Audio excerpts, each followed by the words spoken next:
So are you saying the Smithsonian hides evidence of giants? The story is always the same. This guy's desecrating a Native American burial mound, finds these giant bones, calls the Smithsonian, they take the bones, they go back, and then it disappears. This all came from biblical stuff though, correct? Maybe like 20 years ago, someone discovered these giant coffins with lids on them. They were sent to the Smithsonian. Was there anything in the coffin? Someone asked the Smithsonian about them, and they said, we do have record of receiving that, but we don't know where they are. Let's dive into the giants.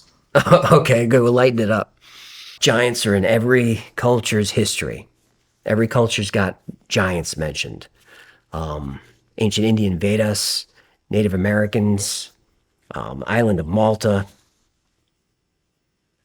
East Asian, every culture has giants. And the Bible, of course. Epic of Gilgamesh. So giants show up all through our culture. And whenever I see that, a lot of what I do is just pattern recognition. Like I wasn't even really a flood myth guy until I started doing my show. And it's like, this flood story keeps showing up over and over, no matter what I'm talking about. The flood myth shows up, and it's always showing up at the same time as like the end of the Younger Dryas, like these things, it's just the same pattern over and over. Maybe it's a coincidence, but if one culture has a story about a flood, then they have a story. If two cultures have it, it could be a coincidence. But if you get 40 or 300, then maybe there's something to it. Maybe it really happened. So I'm pretty sure that flood happened. Now, as for giants is tricky because we don't have any hard evidence, but we have a lot of circumstantial evidence where the most recent would probably be late 19th century, early 20th, where you just had these discoveries all over America, over 1,000 of them, of these amateur archaeologists finding giant bones. And the story is always the same. Is this guy's, he's digging and he's like desecrating a Native American burial mound, finds these giant bones, calls the Smithsonian, they come over, they investigate, they take the bones, they go back, and then it disappears. Like that happens over and over through these stories, is the Smithsonian conspiracies always involve. But so are you saying the Smithsonian hides evidence of giants? I'm saying that the conspiracy theory is that the Smithsonian hides evidence of a lot of things. The Smithsonian, of which I'm a huge fan of. Like if I go to DC, I spend 4 days there. I love the museum part.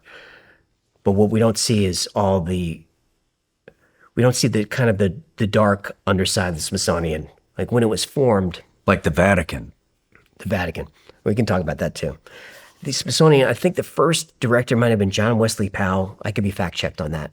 Who was, he spent a lot of time with Native Americans. He respected them. He saw them as very intelligent and resourceful.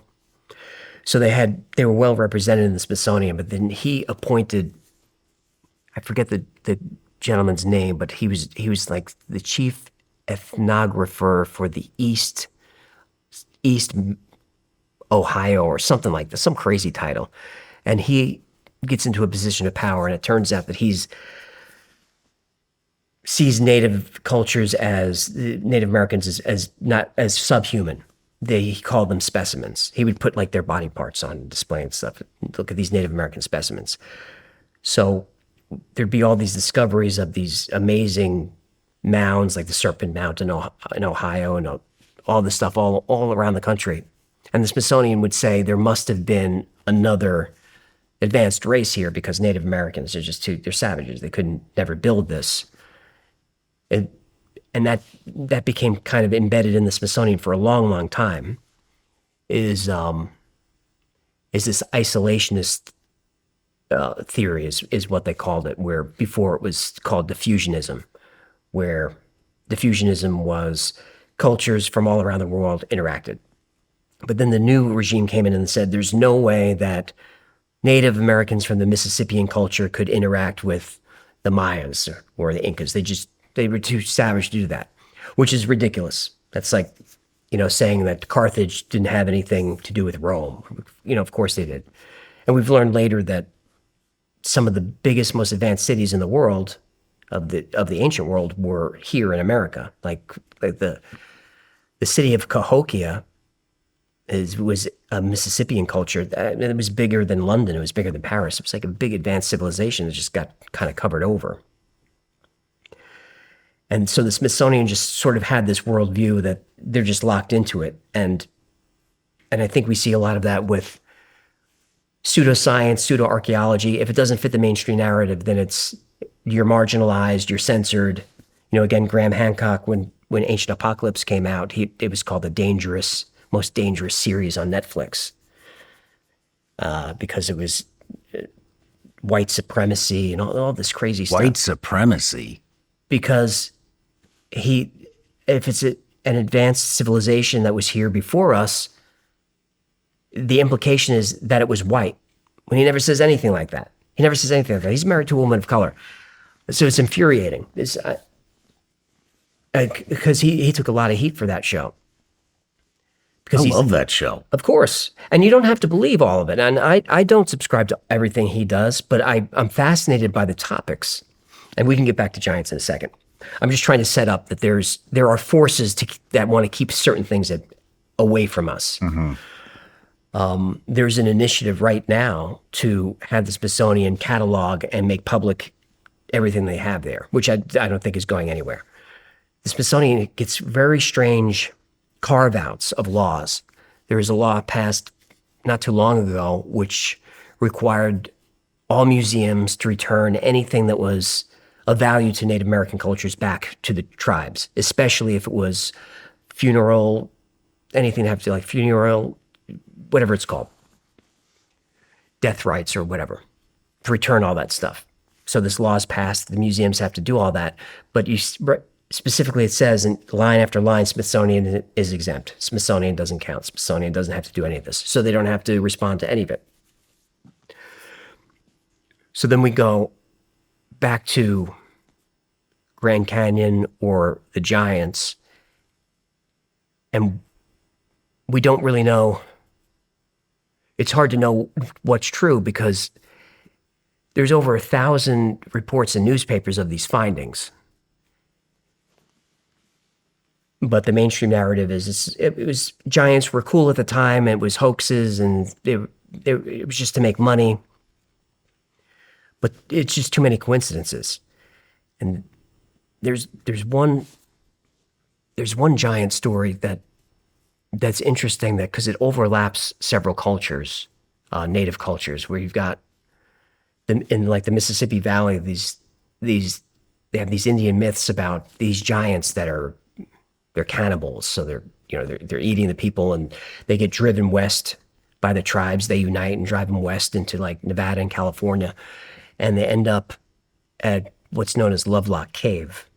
And the Lovelock Cave giants are famous giants. They're the red-haired giants. So the story goes that they're at war with all these tribes. And during the war, when the natives are falling, they're like eating them in the battlefield. So it unites the tribes, and they drive them into Lovelock Cave, and they seal the cave, and they set fire to the whole place. And an archaeologist goes in there and finds sandals that are like size 29 and these giant clothes that, like, I'm not making this part up. You can go see this. Like, why is there a sandal that's this size that are all found in the cave, and bones and red hair? But, and all that stuff has been sent back, and then it's just gone.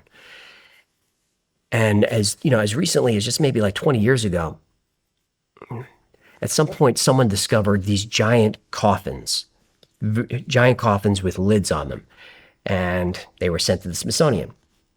Was there anything in the coffin? Not that I'm aware of, but they were coffins, and they were big. And native cultures didn't do that. They didn't have coffins or bury their dead. At least none that I'm aware of. That was not part of their culture. So this was very strange. So those were sent to the Smithsonian, and then it kind of disappeared. But then not too long ago, someone picked up on the story and asked the Smithsonian about them, and they said, we do have record of receiving that, but we don't know where they are. And that was kind of the end of it. And then a few years later, someone else got involved. I think it was John Tierney. John Tierney really went after Smithsonian hard. He wrote a book about like Smithsonian is the greatest cover-up. So it might have been Tierney that he said, okay, I know that you said you received these. You can't find them. I need you to find them. And they said, okay, we found them. But they're in a warehouse it's got an asbestos problem. So no one could go in there. And he said, well, when can we go in there? And they said, about 10 years. And that was really the last of it. So the Smithsonian gets wrapped up in all these weird conspiracies. There's the Acambaro statues, which is very controversial, which is like 3,000 artifacts that show humans riding dinosaurs. They show Asians, Africans, races that shouldn't be around there, that are carbon dated to 2,500 years ago, 3,500 years ago. And they're sent to Smithsonian. The Smithsonian said, yeah, these things are 30 years old. They're a hoax. But they were independently validated by other labs saying, no, these things are really, really old. Smithsonian's like, nah, it's a hoax. And then as time goes on, all those other labs become discredited, like, oh, their techniques weren't modern. And that's kind of where the Acambaro has ended up, as far as I know. Because I don't know if anyone really cares enough to follow up on stuff like that. I do.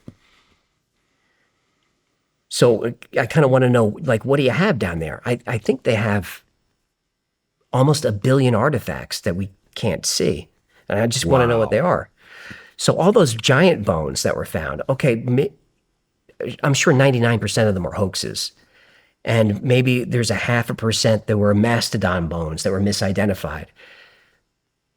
But what happened in Lovelock Cave? We know stuff was in there because there was a tribal leader, a woman who became kind of a famous author.